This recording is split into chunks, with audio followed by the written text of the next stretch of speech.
오늘 우리가 함께 볼 하나님의 말씀은 출애굽기 19장 1절에서 6절까지 말씀입니다. 출애굽기 19장 1절에서 6절까지 말씀입니다.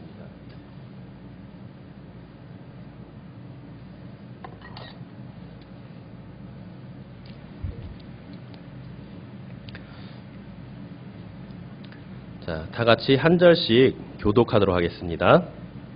이스라엘 자손이 애굽 땅을 떠난 지 3개월이 되던 날 그들이 시내 광야에 이르니라.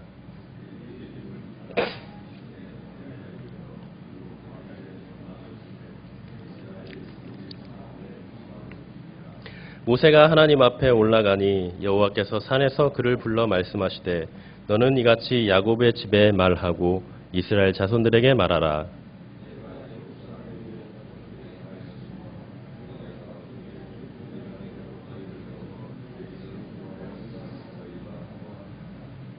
세계가 다 내게 속하였나니 너희가 내 말을 잘 듣고 내 언약을 지키면 너희는 모든 민족 중에서 내 소유가 되겠고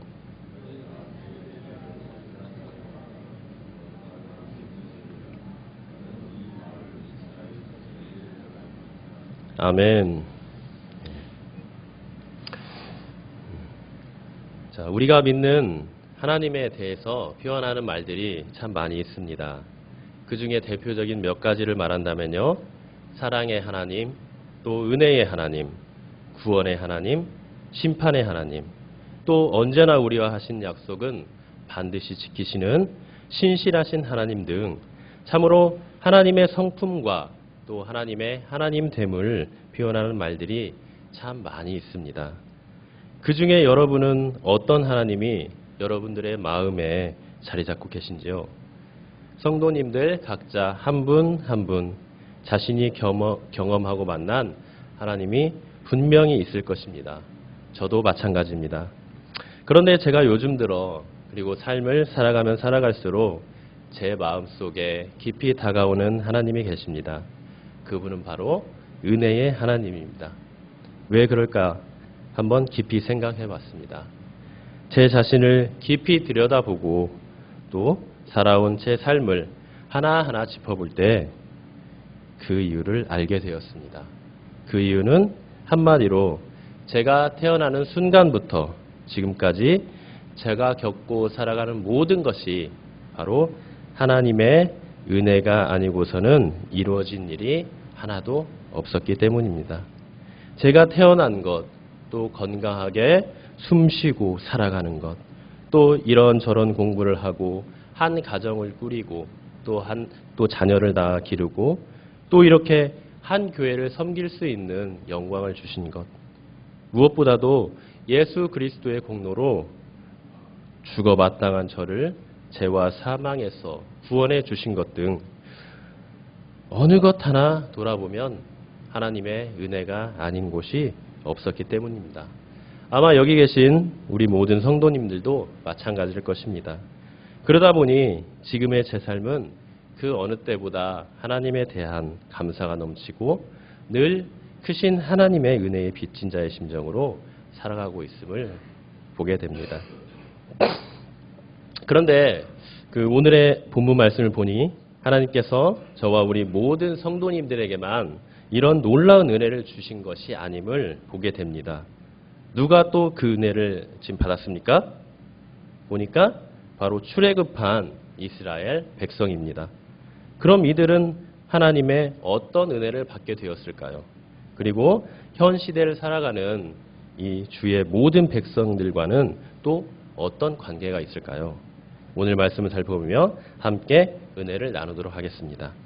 자, 오늘 1절 말씀을 보니 드디어 이스라엘 백성들이 출애굽하여 애굽 땅을 떠난 지 몇 개월이 되었죠?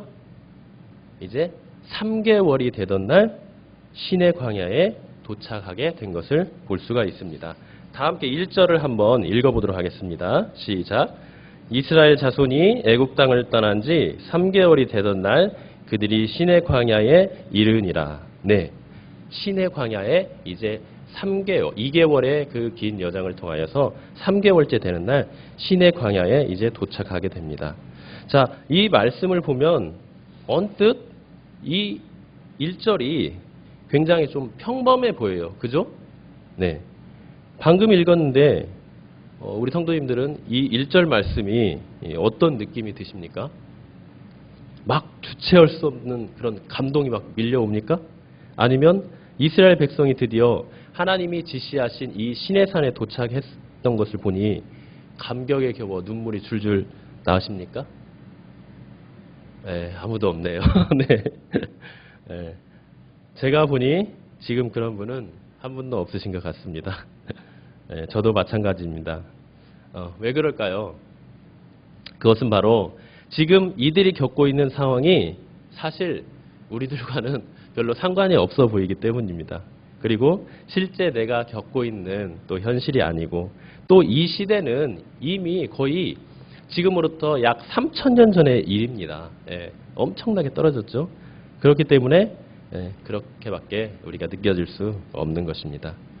그런데요, 지금 이 말을 이스라엘 백성들, 지금 이 성경에 나오는 이 이스라엘 백성이 신의 광야에 도착해서 한다고 한번 우리가 생각해 봅시다.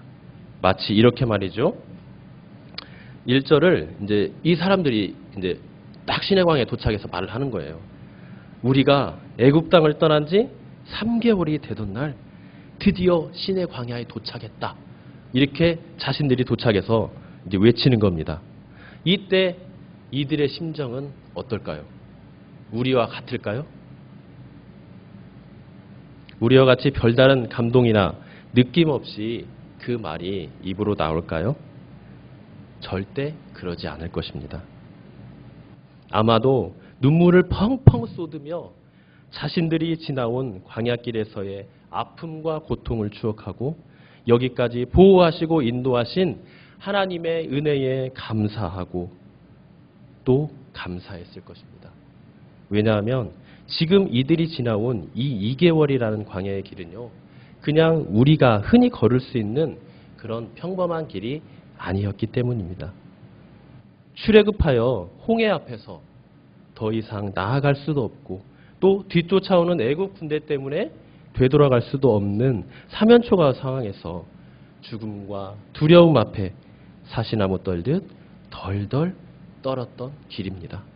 또 3일 동안 광야를 진행하면서도 물을 얻지 못해 타들어가는 그 갈증과 목마름에 죽고만 싶고 큰 고통이 임했던 시간입니다. 뿐만 아니라 이 마라라는 곳 잘 아시죠? 그곳에 도착해서는 또 물이 있어서 먹지를 못해 또 한 번의 그 타들어가는 갈증의 고통을 겪어야만 했습니다. 더 나아가 이 신광야에서 여기에서는 또 먹을 양식이 떨어집니다. 그래서 또 배고픔에 또 신음하며 고통스러워했고요. 르비딤이라는 곳에서는 어땠습니까? 물이 없어 또 고생해요. 계속해서 먹을 거 또 자연에 의해서 고생한 일만 일어나는 것입니다. 하지만 모세가 하나님의 은혜로 지팡이로 반석을 쳐 물이 나와 겨우 살게 됐죠. 그런데 또 설상가상으로 이제는 아말렉 군대가 쳐들어옵니다. 그래서 이들은 가족과 남편, 아빠를 죽이고 그로 인해 찢어질 듯한 아픔과 고통과 상처로 평생을 아파하며 살아가야 했던 길입니다. 어떻습니까, 여러분? 이스라엘 백성이 이러한 고통과 어려움의 시간을 보내고 드디어 하나님이 지시하신 이 시내산에 도착을 했는데 정말 그런 상황에서 어찌 감동하지 않고 울지 않을 수가 있겠습니까? 지금까지의 혹독한 광야의 길을 겪으며 또 지나며 수많은 위험과 고통들을 떠올릴 때 그리고 그러한 가운데서도 자신들을 결코 버리지 아니하시고 보호하시고 인도하신 하나님의 은혜를 생각할 때 어찌 하나님께 감사의 눈물을 흘리지 않을 수 있겠습니까? 따라서 우리는 오늘 1절의 말씀이 우리에게는 별 감동과 은혜가 되지 않을 수 있지만 이 출애굽한 이스라엘 백성에게는 하나님께서 베푸신 크고 또 놀라운 은혜라고 말할 수밖에 없는 것입니다. 이 1절의 말씀을 이렇게 이스라엘 백성들의 입장에서 보니 참 큰 은혜로 다가옵니다. 그런데 제게 은혜로 다가오는 이유는 단지 그뿐만 아닙니다. 한 가지 더 있는데요. 그것은 바로 지금 이스라엘 백성들이 겪는 광야에서의 이 고난의 삶이 사실은 우리 여기에 계신 모든 성도님들의 삶을 반영하고 있다는 것입니다. 그리고 그 광야의 삶이 바로 성도님들의 삶이라는 것입니다. 우리 성도님들 지금까지 광야와 같은 삶을 살아오시면서 참 얼마나 많은 아픔과 고통의 시간들이 있었습니까? 자식 문제로, 또 경제적인 어려움, 또 인간관계, 또 신앙적인 갈등과 문제 등 얼마나 많은 문제들과 어려움들로 힘들고 아파하셨습니까? 그런 성도님들의 광야와 같은 삶을 헤아려 보면 오늘 1절의 말씀은 저에게 정말 마음의 아픔과 함께 큰 울림으로 다가오고 또 삶에 많은 교훈을 얻게 됩니다. 하지만 이들을 은혜의 하나님께서 자신의 언약 백성 삼으시고 또 자신이 원하시는 곳까지 보호하시고 인도하시는 그 하나님을 볼 때 큰 위로와 소망을 얻게 됩니다. 부디 모든 성도님들도 지금까지 그리고 여기까지 인도하시고 보호하신 이 은혜의 하나님을 온전히 믿으심으로 하나님의 크신 은혜와 사랑의 위로를 받으시기 바랍니다. 자, 그러면 이제 하나님께서 이스라엘 백성에 베푸신 두 번째 은혜는 무엇일까요? 그것은 바로 하나님께서 그들에게 직접 찾아오셔서 그들과 언약을 맺어주신 것입니다. 어떤 분은 하나님이 언약 맺으시는 것이 뭐가 그리 대단한 은혜야 라고 반문하실 수도 있겠습니다. 물론 그럴 수 있습니다.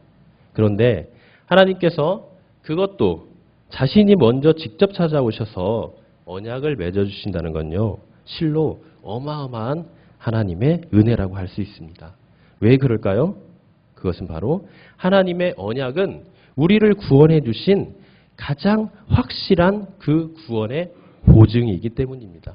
이 언약을 통해서 하나님께서 내가 너희를 구원했고 내가 너희의 하나님이 되고 너희는 나의 백성이 되어 내가 영원토록 너희를 보호하고 인도하고 저 천국 도성에까지 인도해 주신다고 도장을 꽝 찍으시며 확실하게 보증해 주시는 것이기 때문입니다.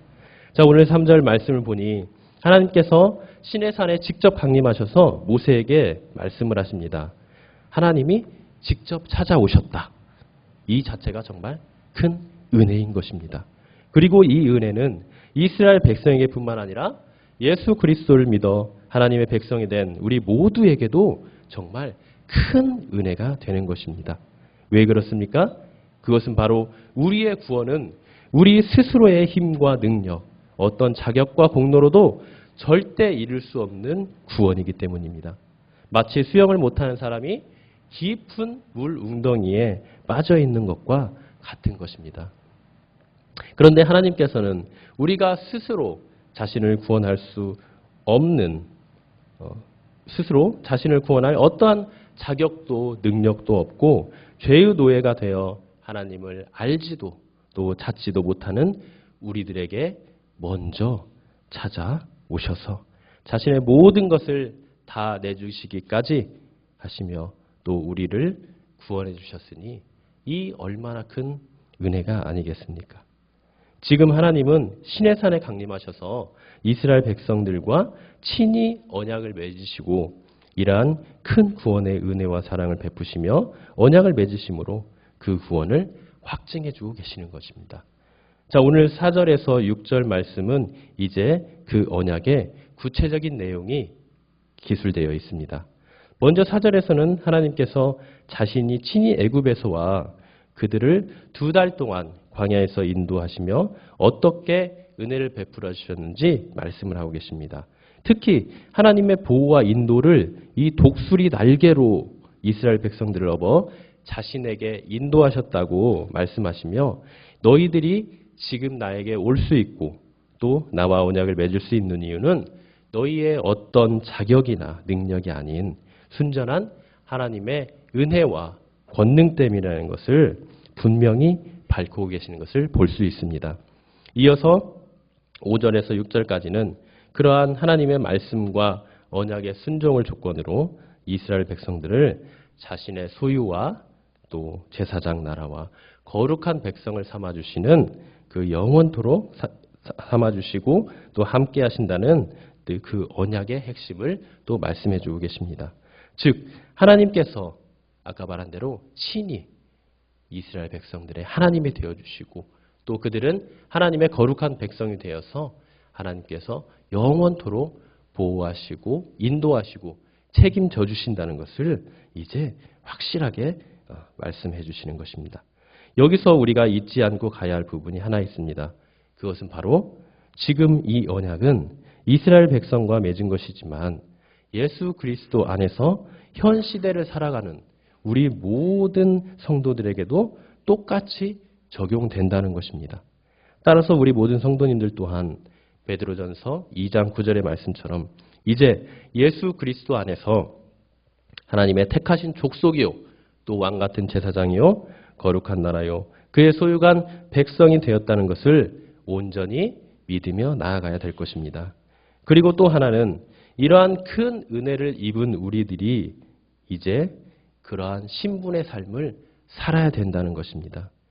하나님께서 예수 그리스도의 은혜로 이러한 놀라운 신분과 특권을 주셨는데 그 은혜들을 이제 땅속에 파묻어두고 악하고 게으르게 살아가는 무익한 종으로서의 신분의 삶이 아니라 하나님의 놀라운 은혜의 빚진 자로 왕같은 제사장의 삶을 살아야 된다는 것입니다.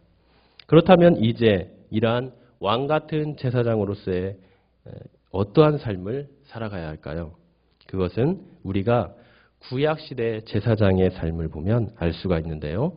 그들이 그랬던 것처럼 우리는 먼저 이 세상 속에서 살아가되 그 세상의 가치관과 방식을 따라 사는 것이 아니라 바로 하나님의 말씀이 기준이 되고 또 그 성경적 가치관을 따라 성령 안에서 거룩하게 구별된 삶을 살아야 한다는 것입니다.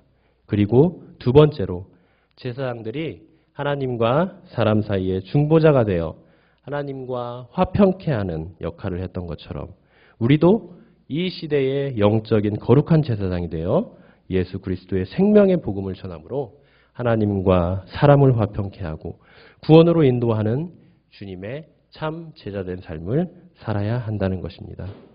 부디 우리 모든 성도님들은 오늘 말씀을 통해 하나님께서 이스라엘 백성과 또 우리 모두에게 주신 이 크고 놀라운 은혜를 받은 자로서 그 은혜에 진심으로 감사하고 또 찬양할 뿐만 아니라 왕같은 거룩한 하나님의 제사장직을 착하고 충성되이 감당하시어 하나님께 영광 돌리는 거룩한 귀한 삶을 사시길 간절히 기도합니다.